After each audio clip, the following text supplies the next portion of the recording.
Good morning and thank you very much for joining us. I am Yori Folani.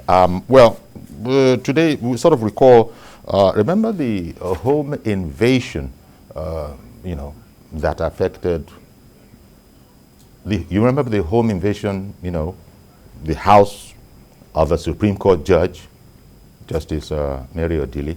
It was raided. A lot of Nigerians would have thought this was crazy. I mean, how could things go? You get so far gone, but they purportedly did everything under the law. They went with a warrant. A magistrate gave them the warrant. Later on, when the magistrate knew more about the story, about the issue, he sort of withdrew the warrant. The Attorney General's name was involved. The Attorney General denied it all. Anyhow, we'll look at that because there's like the authorities are now saying that no, we're going to have to look into this. We're going to have to investigate it. It's like there are matters arising. And that's what we need to discuss this morning because we just come out of a situation where, by the way, let me quickly introduce my guests because I'm looking at them. Malachy Uguwmmadu, former president, CDHR. He's a legal practitioner. Thank you very much for coming on, Malachy. Thank you for the opportunity. Good morning, viewers. Indeed, our pleasure. And his brother, legal practitioner. Unfortunately, I can't call any of them my learned brothers. Mr. Jide Ologun. I like that smile. Public affairs analyst. Good morning, Jide. Thank you very much for coming on as well. Thank you, Mr. Yori. You guys, you gentlemen, being lawyers or no, I imagine that you were also scandalized when it happened. We haven't really spoken about it on this program, but there have been plenty of outlets that have spoken about the matter. Lawyers were up in arms. The NBA was saying that no, this shall not go and pass quietly. Are you pleased that it appears that the authorities are now bent on investigating it and getting to the bottom of how one of the most prominent citizens in this country, because even though there's no such thing, even the lowliest of a Supreme Court judge, there's no such thing, but you get what I mean. You can't trifle with those kind of people. Yet some people in this country felt it was a doable concern. Well, we're interested and we are happy. I am particularly happy that we have gone beyond the resentment that was initially shown. Okay, and the outrage. The matter is now before a competent court of law to deal with the exactitude of what happened and come to one finding or the other in respect to the charges that are preferred against the defendants now. But I think we were here. Incidentally, I was here with my learned friend on this same matter. Okay. Yes, when a learned friend, when it broke out, and we showed our total resentment that day. Okay. Deeply scandalized. It was just as it was breaking, and we were clear that that was one invasion too many, and that it's a call to the Nigerian state to demonstrate the extent to which it rejects this kind of behavior, and the only way to go about it was to move swiftly and round up all of those who are involved and bring them to justice. The process of getting to that end where justice is served is what has just begun, with the arraignment of about 14 of them, 13 already granted bail, and the process has started. They have pleaded not guilty. I'm sure that the prosecution will be assembling all the facts and evidence that he has to present to the court. It was quite a messy affair in that the I don't know how you lawyers refer to the Attorney General. Is it the chief legal officer of the chief country? Law officer? And his name came into it. The suspects in the how does one put it now? In what was their confession linked the invasion, of Mrs. Justice Odili's the raiding of her house to somehow the Attorney General, was not without knowledge of the matter. Of course, he debunked that. But give me your thoughts on the fact that it looks like there are matters arising, and we're now going to get to the bottom of it. That confession was too big to push aside, because for one of the suspects to have been bold enough to say, I acted as a consultant to the Attorney General of the Federation, and when you benchmark that with the state action picture of what happened, those who came, a journalist was there, the police, the task force carrying out an assignment on a purported search warrant that was, procured from a magistrate. So when you put all those pictures together, you want to ask that the relevant agency should do thorough investigation, because in the criminal justice value chain, you need thorough investigation, diligent prosecution, and a committed judiciary. And now that suspects are being brought to the court, it's left for the prosecutor to prove the case beyond all reasonable doubt, because constitutionally 15 suspected invaders, right? Exactly, and they have all pleaded not guilty. Some of them, I think about 7 are at large. So kudos to the government for even identifying those who were involved, whether they are suspects or not. In the case of the fighter jet that was brought down, I have not read anywhere that some have been identified as being behind it. So, and now the burden of proof is on the prosecutor, and the prosecuting officer now is acting for the executive arm of government. And if you look at the position of the Attorney General of the Federation, he's not occupying an easy one. He's answerable to the president, who heads the executive arm, and at the same time functioning in the judiciary. But I know that the Chief Justice of the Federation has really frowned at what happened to Honorable Justice Mary Odili, and he has promised that it will not be taken lightly, and that the judiciary should not be intimidated. You see, because by and large... We're going to come back and continue. Let me go on a quick break. Stay with us, please. We'll be right back, and we'll take your calls on this whole matter.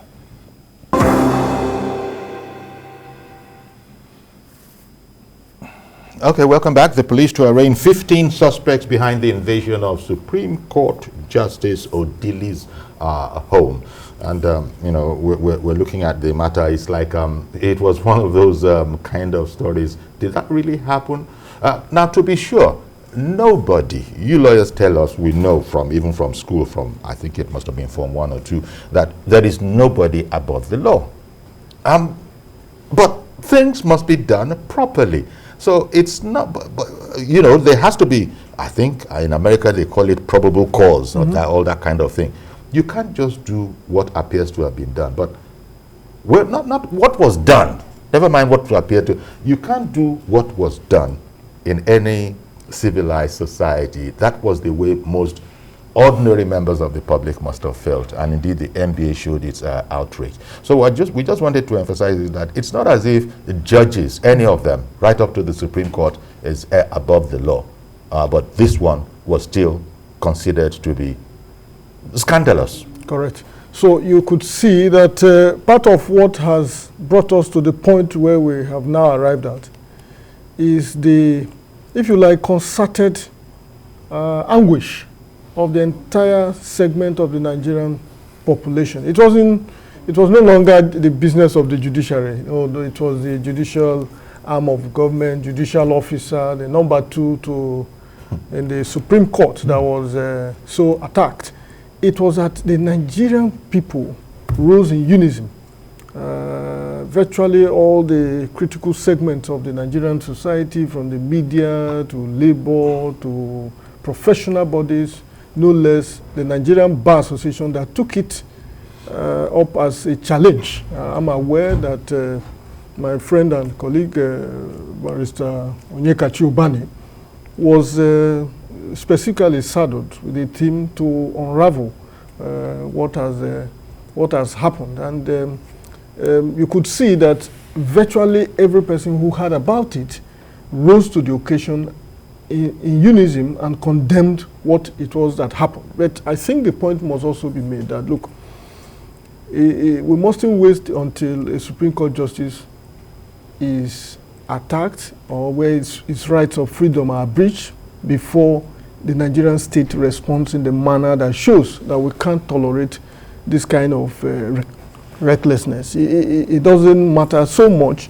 whether it's a Supreme Court justice or a peasant or a trader or a taxi driver, whoever it is that suffered some form of recklessness that breaches the law, should be made to appreciate that it is only when we stay on our lane in terms of respecting the rights of others, in terms of respecting the dignity of others, in terms of observing the law and protecting the law, that we can have a harmonious society. But the good news is that the matter is now before the court, and you could see the way we are talking, that we're just speaking generally in principle about what has gone to court.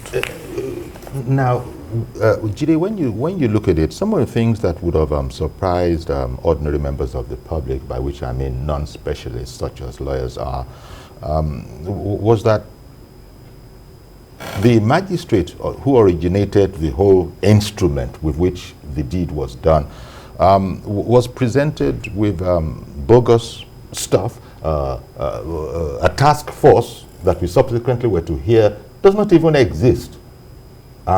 Yet there seems to be no way, apparently, with our court systems, for a magistrate to know upfront immediately he or she sees the paper that, what nonsense is this? Well, there is no such organization such as this. These are elementary things, but I admit that hindsight is usually 20/20 vision. Because it was purportedly the police that was making the application, you wouldn't expect the police to come up with that kind of a number. But this whole matter, it shows that there seems to be some sort of, there's a rickety aspect to the whole judicial system, forgive my saying so. If you can take such a situation to a law officer, a presiding law officer, and actually get your way, only for it to later come out as, no. That was one mistake, one costly mistake. Okay, without holding brief for the magistrate, as elementary as it may appear, don't let us divorce the confession of the star suspect now of a link with the Attorney General. And we know the position of influence in Nigeria. So if a team came from the office of the Attorney General, whether they were impersonating or not, to obtain a warrant from a magistrate, you may excuse that. Perhaps if that request came from an ordinary citizen, the magistrate may want to probe further. Even having said that, recently we were debating the celebrated cases of ex parte orders given. It's the same process. So on the part of the judiciary, yes, I agree with the need for background check, thorough diligence before you issue such warrants, particularly with the experience we have now. But going to precedents, and we respect precedents a lot in law, at a point in time during the 8th National Assembly, the police barricaded the National Assembly. On what basis? Order from above. And so who gave the order? Till now, we do not know who gave the order. The vice president of the country then tried to rescue the situation by suspending the leader, the head of the DSS. We saw what happened because the president and the commander-in-chief was not in town then. At the time, I think Senator Uguwmmadu had his home invaded also. Thank God for sparing his life. At the time, it was the turn of the president of the Senate in the 8th Assembly, Saraki, who was being pursued everywhere. He was even linked with the offer robbery and stuff like that. So it becomes difficult to exonerate state action in some of these issues. And going back to the Supreme Court of Nigeria, we have conspiracy theories, one of which was that when it happened that, Honorable Justice Mary Odili is the second in command. Are we having another drama of how the former Chief Justice of the Supreme Court was removed out of office on allegations of incomplete declaration of assets? And recalled at that time that they rushed to the tribunal to get an ex parte order to mandate the president to suspend him. And that is not the constitutional way to remove the Chief Justice of the Supreme Court. So state action may be on the ground, but then right now it's still the same state that we prosecute, and that is where the challenge is. But we need to be seen by the world as respecting the rule of law. And the rule of law, like you brilliantly mentioned earlier, and like my colleague mentioned, is that nobody is above the law. Even the president of this country is not above the law. He is only enjoying immunity. He cannot be prosecuted. But, you know, that is not to say that we should, because the respect for the rule of law is the conveyor belt of justice. And any society that does not give the right of place to justice is cutting with anarchy.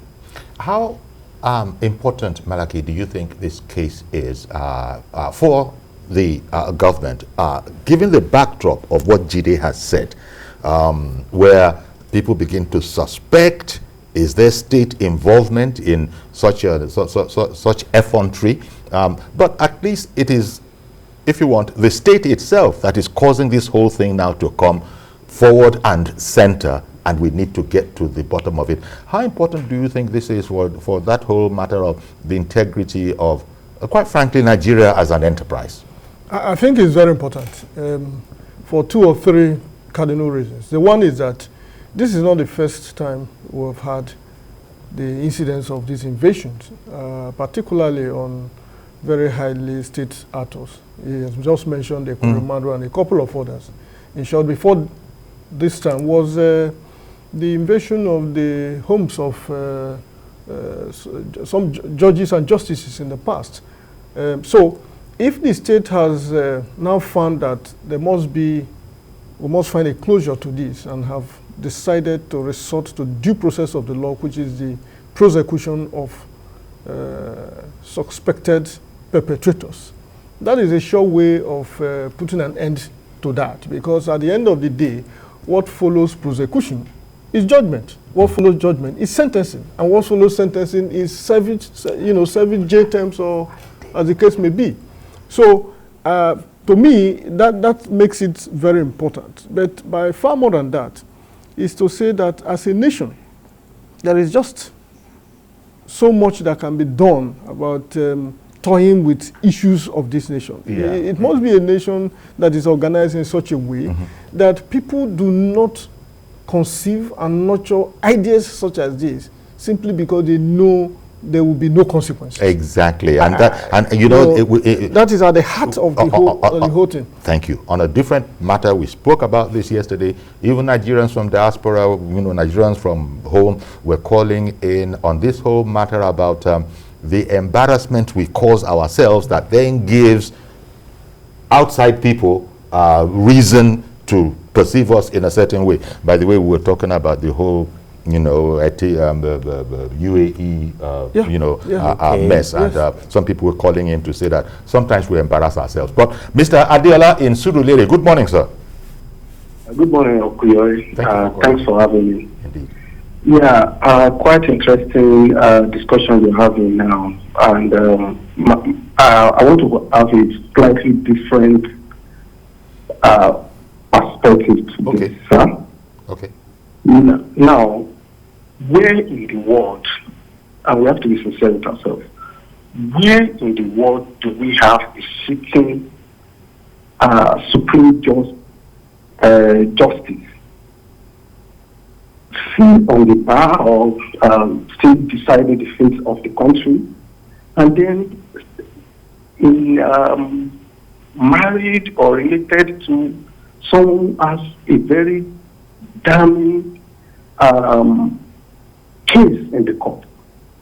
At what point do we as a country start purifying our legal system such that we don't have people who have cases to attend to, or whatever cases that are criminal linked to them in any way?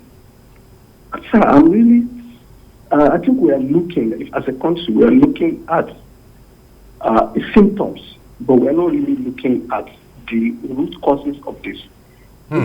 Okay. Thank you very much, Mr. Adeola.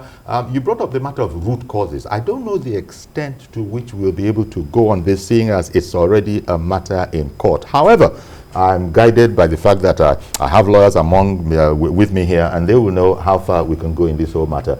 He went to the whole issue of the root cause of possibly how this mistake came to be made. What commentary would you like to make? You know, very brilliant submission there, and I quite agree with him. But let's look at this scenario. I have said it, that it is the responsibility of the government to prosecute. I read in the news today somebody who is jailed for 5 years for stealing foodstuff.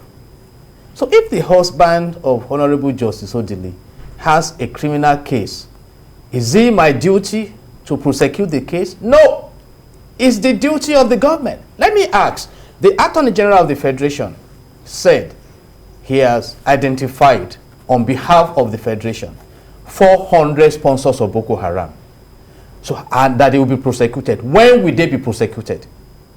Meanwhile, in the UAE identified 4, investigated, prosecuted, and jailed them and released their names. So it is the responsibility of the government. If you look at Section 15, subsection 5 of the Nigerian Constitution 1999 as amended, it says that the state shall abolish corrupt practices and abuse of power. The former acting chairman of EFCC was removed from office on allegations of corruption and malpractices. He has not been prosecuted. The processes are there. Okay. The government controls the system. I hear you. So if you are supposed to expedite your action and you delay on it for reasons best known to you, then you are reinforcing crime in the land. I'd like to hear Malachy's view on that same question that was raised by Adeola in Surulere. But in the meantime, Ada has called in from Jos. Good morning, Ada. Yes, Ada. Good morning. Ada calling from Jos. Good morning to Malachy and Jide. At least I've met them on this program before. I'm happy this has come up again, though it's in court, so we cannot talk too much. But all I want to say here is that I'm happy that they have admitted that they have arrested 15 persons, and as one of the lawyers said there, that they pleaded not guilty. That's the usual thing. But the problem is, I hope this arrest they are telling us is not a red herring, just like what your lawyer is saying there, one of the guests. Just to divert attention. After a while, you won't hear about it again. Let me tell you something. The judicial process in this country is so, it's very appalling, it's very discouraging, and it ridicules us. Why this one has gone this far is because even the River State government, even the Niger Delta people, I listen to them, they're all interested in this case, and you know what that means. I think that's what is happening, and it shouldn't be. Any Nigerian should have justice, What is happening? Just because the election is around the corner. What the drama that played before is trying to replay itself again. For how long will we continue like this in this country? Okay. I don't know. It's really unfortunate. But let's pray it will not be swept under the carpet. MBA, I said kudos to MBA. At least they really kept to their word to pursue this into its logical conclusion. So let's Nigeria. Let's not give up on this country. Indeed. Thank you very much, Ada. Malachy, I had said I wanted to hear your view. It was Jide in Surulere, Adeola in Surulere, who brought up the matter about Justice Odili's husband, former governor of River State, having a criminal case. And, what would be your commentary on that? Well, on that, I think that that shows how sensitive the people of Nigeria are and have become. It is to say that we know of this woman, we also know of the husband. But with respect to what has just happened and the subject matter before the courts, I do not see so much nexus between the case the husband has and the experience of the wife. In any case, apart from the fact that they both live in the same house, the house that happened to be raided. Correct. In any case, there is no vicarious liability in criminal offenses. If you are identified as a perpetrator or a suspect who has perpetrated a particular crime, it is attached to you as a person. Exactly. You cannot, in short, the law, both the Administration of Criminal Justice Act and a couple of other legislations regulating our criminal justice system, abhors the idea of even arresting any person in lieu, let alone prosecuting or attaching the activities of a husband to a wife. But I think the point he makes is that we must also go beyond, he was happy that prosecution is on, but we must also go beyond just that and begin to look at the general picture of the integrity and profile of people who occupy public offices. That there is a sense in which if we really need to organize our society to that optimal level where confidence is rebuilt and reinforced, people related to you must also matter in your own public life. Indeed. You know, let me quickly bring in Mr. Oshofa. Mr. Oshofa in Shagam. Good morning, sir. Good morning. Where confidence is built and reinforced. Hello. Hello, please go ahead, Mr. Oshofa. Am I not talking to TVC this morning? You are speaking with TVC. For some reason, there's something of an echo of Malachy's utterances. I'm glad. You are clear now. Please speak with us. Good morning, sir. Good morning. I want to ask a question. Do we have justice? Do we have justice in this country? Hello, Mr. Oshofa. Mr. Oshofa, can you help us a bit? You've got to mute entirely the volume of your TV set. You can't listen to yourself on your TV as you're speaking with us. Okay? Hello, sir. Are you there? Have you done that? Yeah, I'm hearing you. Yeah, mute your television set. So that there is no sound coming from your TV set at all. Okay. Okay, I'm hearing you. Yeah, we want to hear you. Please go ahead now. If you've killed entirely the volume of your TV set, go ahead, please. What I'm saying is that we have justice in this country. We don't have justice. What about the people they have been taken from, the people that have committed in this country? What justification have they given to them? When a poor man has a problem, they will prosecute him and sentence him. But when you see this, our millionaires, the senators, the reps, the governors, when they committed the sin, they talk. Later, they abandon it. You will not be hearing anything about it again.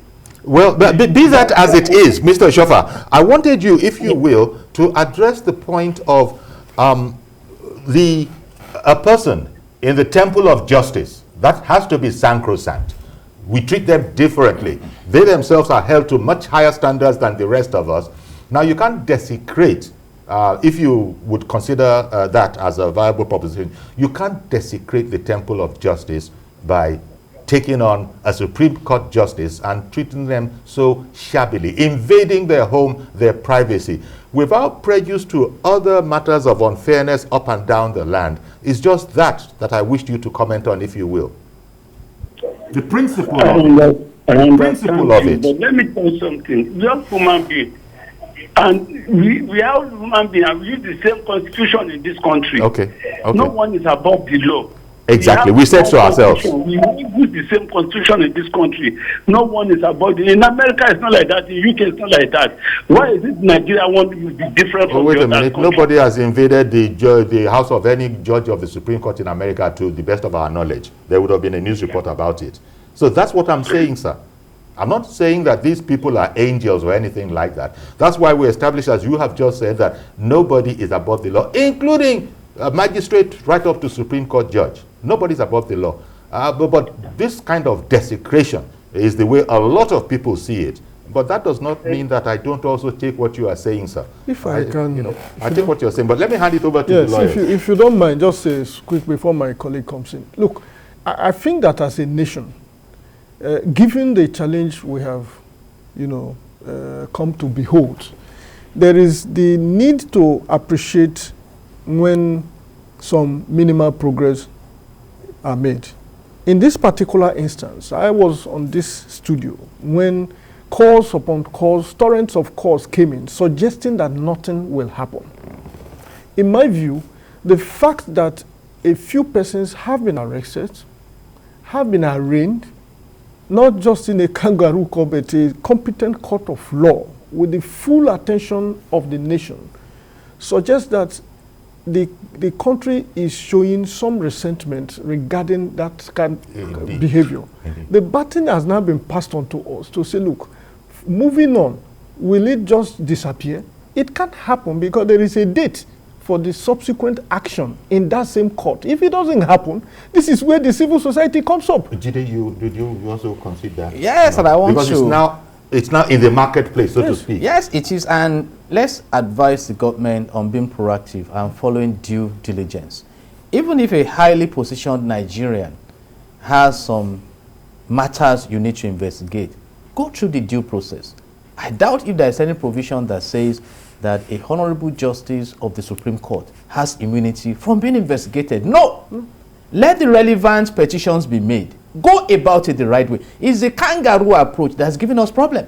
At a time in Rivers State, when the NDDC case was on, a lady's home was invaded. She was to be taken away. It took the intervention of Governor Nyesom Wike to rescue her from that operation. At the end of the day, I think the Inspector General of Police denied that those who came were not police officers from. So who were they? Were they kidnappers? Were they assassins? And we have asked a simple question. God forbid, what about if on the day the home of Honorable Justice Mary Odili was invaded, that she was assassinated? What would have happened? I know that some suspects were arrested in respect of the assassination of the daughter of Chief Fashionrochi.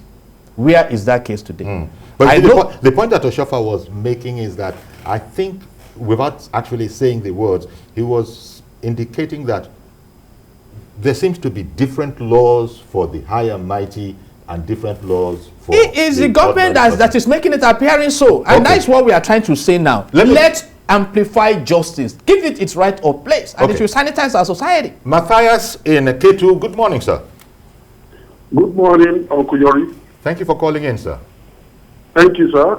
Malachy is a very good friend. I want to greet you and Jide. Good morning. Good morning. Very well. It is quite unfortunate that we are in this very serious milieu in our country. And things like this will happen. Nobody will, be forced to retire or resign, so to speak. Because it is expected, because it's like talking about this trial, which they said they are carrying out presently against the 15 people that were deemed to have been arrested. My take is simple.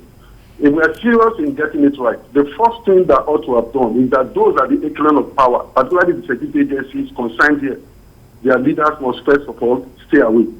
If that has not been done, we are not seriously committed into doing what is right. And that is the truth. Because if you check, this has happened. Before you shake their provinces, another will happen.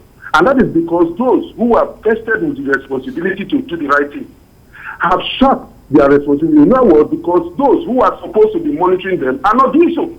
So it's like, it's for all. It's a free-for-all thing. Anybody, anything goes. And it will continue to repeat itself. Rather, they are more concerned with protecting those who are actually in the executive cadre. To say that, look, you cannot say anything bad against them, or you cannot, no country that wants to develop goes that way. It will never work. In other words, you end up encouraging more miscreants to come into the system because they have come to the conclusion that, these who are not concerned with what is legal, they are only concerned with things that are illegal. Therefore, if you must put them on their toes and back on illegality, is that way we want to run this country? It is my conclusion, it is my position that, look, this trial we are talking about, who are the people trying who? The same people that we are suspecting that have carried out this event or this incident are the ones who want to come and try. The first thing that we have done is that those who are the echelon of power, particularly the security agencies, is it the IG, or they must first step down so that we'll carry out an unbiased investigation that will bring out those who actually did this. Before you say Jack Robinson now, in the course of trial, one thing or the other, what will be the effect of this trial now that will come up? Okay. So to speak. Okay, well, thank you very much, Matthias. Well, Matthias is a very rigorous lawyer, I know, and he has brought out a point which I have been trying to run away from, given that this matter is already before the court. In any case, so you're now running into it. Well, I have not. Matthias forced the issue. Well, nothing has been said yet. Yes. Except for insisting I must say it. In any case, I think the point he makes is very credible, and that is that if we now have one credible situation which we intend to leverage on and maximize in turning around our behavior around malfeasance for which we have been known. This is the time to go the whole hog. That's the point he's making. That where in the course of a matter, in respect of which the leadership of the law enforcement agency, for instance, were penciled, whether rightly or wrongly, even the Attorney General of the Federation was mentioned, whether he denied or he did not deny it. What is the implication, for instance, and I think that will play out even in the course of this whole trial. What is the implication of having a matter in respect of which an earlier indictment or accusation has been made against the Attorney General of the Federation, and now prosecution is at the instance, at least at that level, is at the instance of the Attorney General. You lawyers use the expression, are you saying the man probably could set an example by recusing himself? Of course. Okay. Akin in Papa Ajao, good morning, sir. Good morning, Yori. Thank you for calling in. Malachy. Good morning, sir. Good morning, Mr. Ologun. Good morning. Hello? We can hear you. Yeah. I'm line with Mr. Adiola from Osurulere. Even though the issue is now in court, what exactly is the issue in court? What is the position of the people that went there to make the search? Was the search meant for Justice Odili or Dr. Odili? Odili, your husband, has been having issue with EFCC for so many years. He has obtained injunction, perpetual injunction that cannot be arrested, it cannot be done, anything couldn't be done to him. And if they want to search or want to investigate Odili, your husband, and is living with the wife, how do they approach the issue if they don't go there? Now everybody is thinking of, okay, they want to describe the seat of justice and this and that thing, criticizing the people, the so-called, I don't know them. But if they want to see the husband and residing with the wife, how do they go there to search? You lawyers, I want you to tell us, or to tell the nation. Indeed, thank you very much. I alluded to it ever so slightly that, look, Justice Odili lives with her husband, and we're talking about Justice Odili's house. It is also Dr. Odili's house. It has been said that it's a new dimension. It has been. It is also the search warrant was based on allegations that there were suspicious materials in that home. Of course, you can legally search, but the twist is taken. Legally search whose house? Dr. Odili's house or Justice Odili's house? Justice Mary Odili may not even be living with her husband in official capacity. Some of them have guest houses, whatever the case may be. Lawyers, I'm sure you lawyers are going to bring it up in the course of all of this. Whether that was Justice Odili's official quarters, that or invasion it was Dr. Odili's personal house. The Honorable Justice, where, and the government has not denied that. Where was invaded? Where was invaded? That place has an identity or identification. It is the home of Honorable Justice Mary Odili's house. So in this case, Dr. Odili was living with his wife. No, whether he is there or not, the government has not turned around to say that search warrant was issued against Dr. Peter Odili. Neither did the suspects say that they were looking for Dr. Peter Odili. Exactly. Okay, Mr. George Nikeja. Good morning, sir. It's been quite a while. All right. Good morning, Uncle Yori, and good morning to your guest. Yes. Uncle Yori, I don't know why the feud about this invasion. We have a number of people being killed by kidnappers, being kidnapped every day, and it looks like the life of those ones are not important. When a VIP is confirmed, then it comes to national television, everybody will be debating it. Uncle Yori, I know that the lady is a Supreme Court judge, but these are my views. Let us look at it from this point of view. As far as I know, she has always been sectional in her work. When the governor, whenever anything happens to her, the governor of Rivers State is the first person to rise up. That is because the governor of Rivers State didn't win the election that brought him to power, The tribunal did not nullified it. The court nullified it. The appeal court nullified it. When it came to Supreme Court, she overturned it. So the government will always rise to defend her in any case.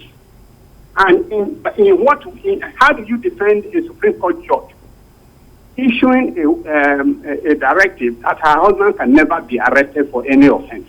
If you have all those things against your record, on what basis do you want me as a citizen of this country to respect and defend you whenever anything happens to you? Okay, okay, Mr. I want George. my friend Malachy to answer. Indeed. Indeed. You know, all sorts of conundrums that you people are bringing out. But we the people, we're observing, and we shall see how the court shall proceed on this whole matter.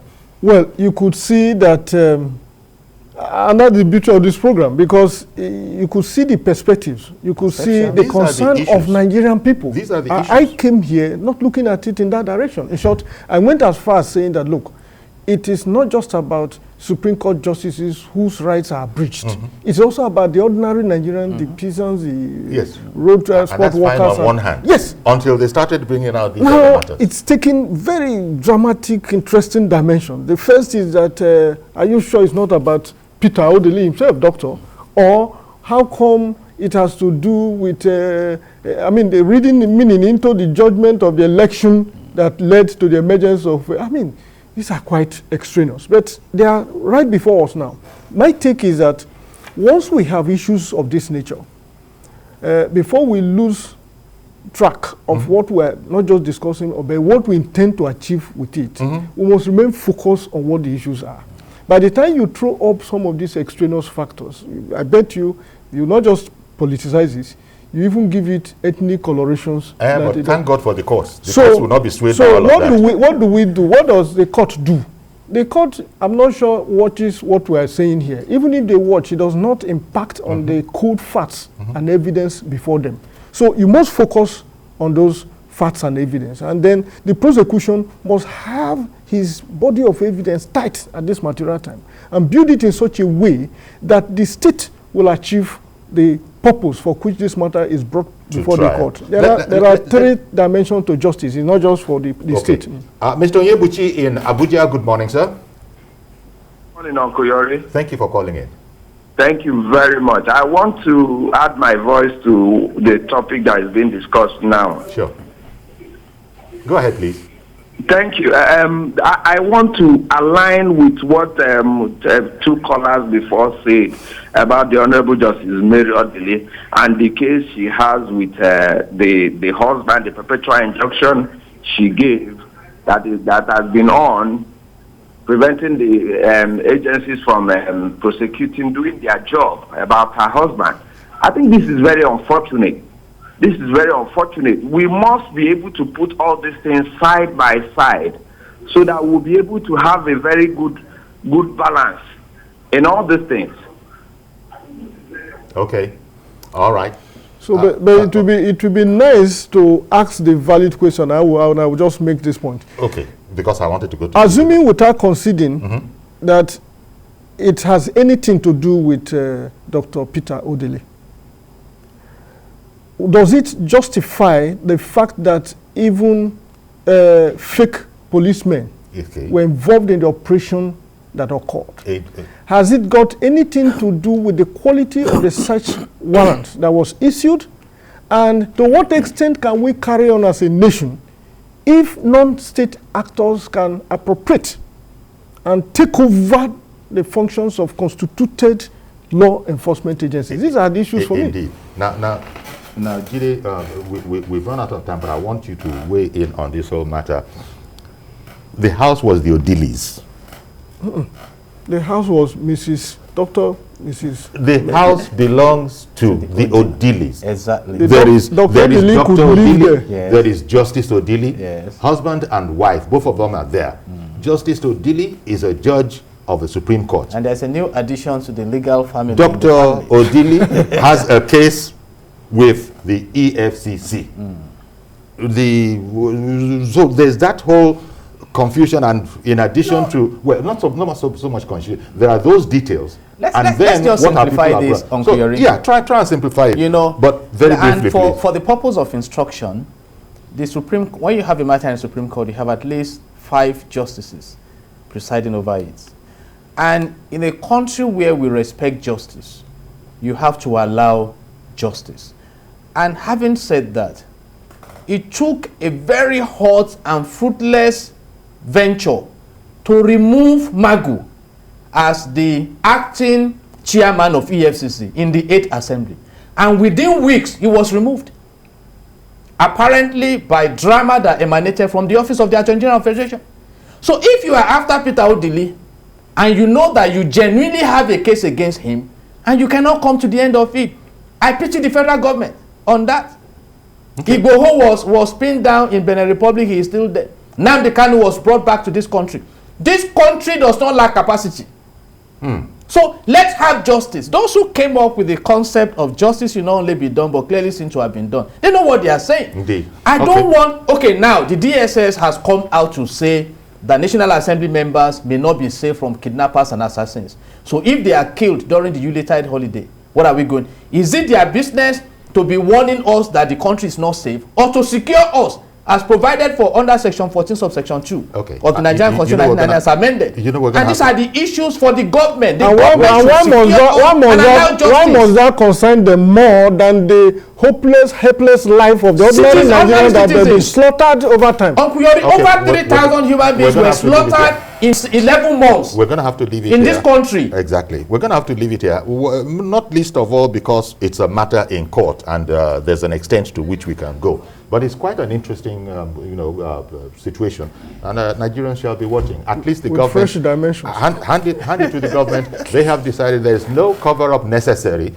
Put this hole in the marketplace of the justice system, and let's see what comes out of it. At least justice, the government seems to be saying, my hand not there. I don't know what happened, and let the courts prove it. Thank you very much, gentlemen. Malachy Uguwmmadu, former President CDHR, and Mr. Jide Ologun. I didn't put Mr. for Malachy. Mr. Malachy Uguwmmadu and Mr. Jide Ologun, lawyer and public affairs analyst. Thank you both, gentlemen. Thank you. Okay, that's our program today. Please join us tomorrow for a fresh edition. I'm Yori Wolarin. Bye-bye for now.